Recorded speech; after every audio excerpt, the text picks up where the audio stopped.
I got to eat some crow this morning. And first things first, I want to say hats off to Alabama, hats off to UGA.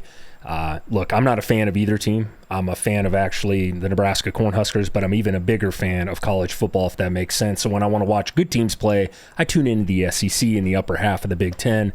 As you guys know, I put out a video. Didn't trash talk Bama, but I took UGA money line, and I was wrong. Obviously, Bama won last night, 24-21 over Georgia.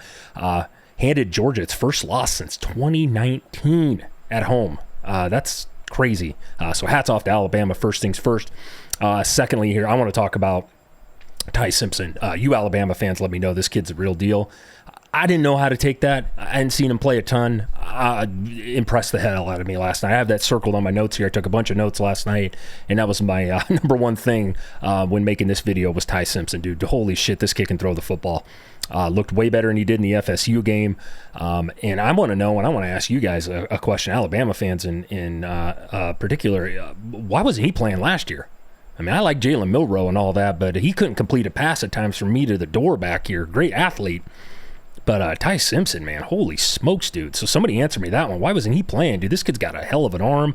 The footwork in the pocket to me was amazing last night. Now, I know Georgia didn't get to him much in the first half.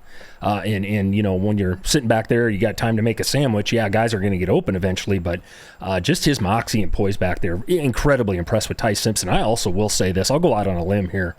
And maybe it's not so much of a limb after this game. You know, before the season started, we talk about quarterbacks and the NFL draft and all that. And everybody told me, you know, Garrett Nussmeier, Drew Aller, Cade Klubnik, these guys are going to be lottery picks. I'll take Ty Simpson over any of those three right now, currently. Without a joke. Easy.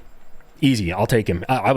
He looks better than all three of them combined right now, honestly. I'm very impressed with Ty Simpson last night. So I want to start to show off with the video, I should say. Props to Ty Simpson there. A couple key notes in this game, by the way. And a couple things I just noticed as a fan, and not of both teams, just my view. Bama's third down efficiency was unbelievable last night. They were 13-19, and that's a lot of credit to Kalen DeBoer and that staff, and then Ty Simpson just making those throws. The receivers, obviously, we know are good at Bama, but UGA on the other end, 2 of 8 on third down. That's what killed them. They couldn't convert a third down. Now, Bama didn't run the ball great, but they did just enough. UGA did run the ball really well for almost 230 yards. They averaged almost 7 yards a carry, which is crazy. But they can convert in the red zone, so that's hats off to Bama's defense. That's that whole mantra of, you know, bend, don't break. They did that last night. By the way, if I'm Georgia going forward, Chauncey Bowens needs to get a majority of the carries. This kid is really good. He had 12 carries for 120 yards last night. That's 10 yards a pop. With my Nebraska math here. So very, very impressed with him. The Josh McCray and Cash Jones, those guys need to be on the bench. I hate to say it. They're good. I'm sure they're good kids, but man, the Bowens kid, Frazier's all right. I can see getting him some carries. He had that one big fumble though. That was costly.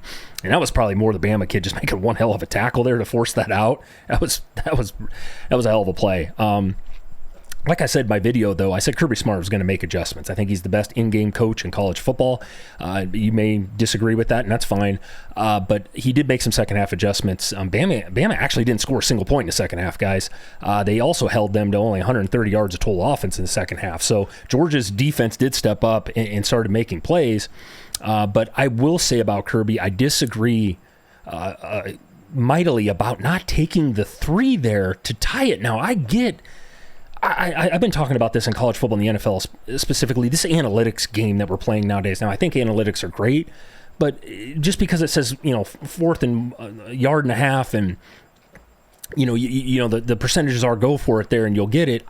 But it doesn't factor in the team you're playing, the momentum, all that kind of stuff, man. It takes the ability to coach sometimes out of it. And I don't like that. Just take your points there. Points were going to be at a premium in the second half, especially. Tie it up. Live to see another day there. I just don't agree with that if you're Kirby Smart. I talked about this when Michigan played Nebraska a couple weeks ago. I thought it was dumb for Rule to do the same thing. Anyway, I thought that was a blunder there on Smart's part. But look, a couple other just leading stats here that I see. You know, Bama 4 penalties for 16 yards. That's amazing. 16 yards of penalties. Awesome job. Didn't shoot themselves in the foot. 0 turnovers. UGA had 6 for 68, so a little worse there. They did have the one big turnover, like I mentioned, with Frazier. Could have been the deciding outcome of that game. Now I know everybody's talking about the drop by Taylor. You got to catch that ball if you're Georgia. That would have been the go-ahead score there.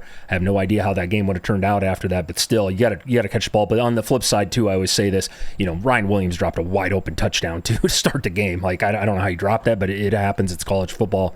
I want to make this real clear here, real quickly. Bama going forward, like I said, dude, they got everything in front of them here still. That loss to FSU really doesn't hurt, really doesn't mean much now at this point. Yeah, you never want to lose games, but it is what it is. But look at this schedule going forward for Bama here. Holy smokes. You got Vandy. They're playing well. They're not the cellar dweller anymore. I know they beat them last year. I don't think Bama's losing to Vandy this year, but it's going to be a tougher game. Then you got to turn around and go on the road at Mizzou, who's red hot, who I'm pretty high on. Mizzou's a pretty damn good football team this year. And then you got to turn around and go play Tennessee. Not an easy team. Then turn around and go play South Carolina at their place, who I still think is a pretty good team under Lenore Sellers.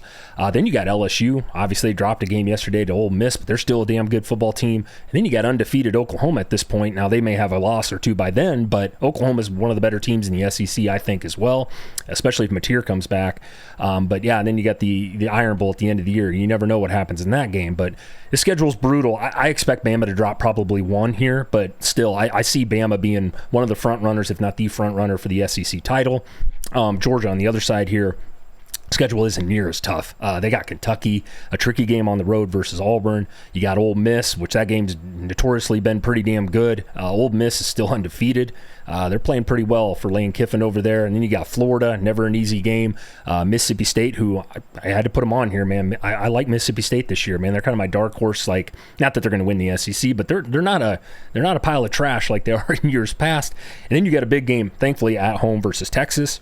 And then obviously you got a pretty damn surprising Georgia Tech team at the end of the year. They always seem to play you tough for the most part. They definitely did last year. So, look, to wrap this up, I truly believe both these teams are two of the probably three or maybe four best teams in the SEC this year. I expect both to get into the playoffs.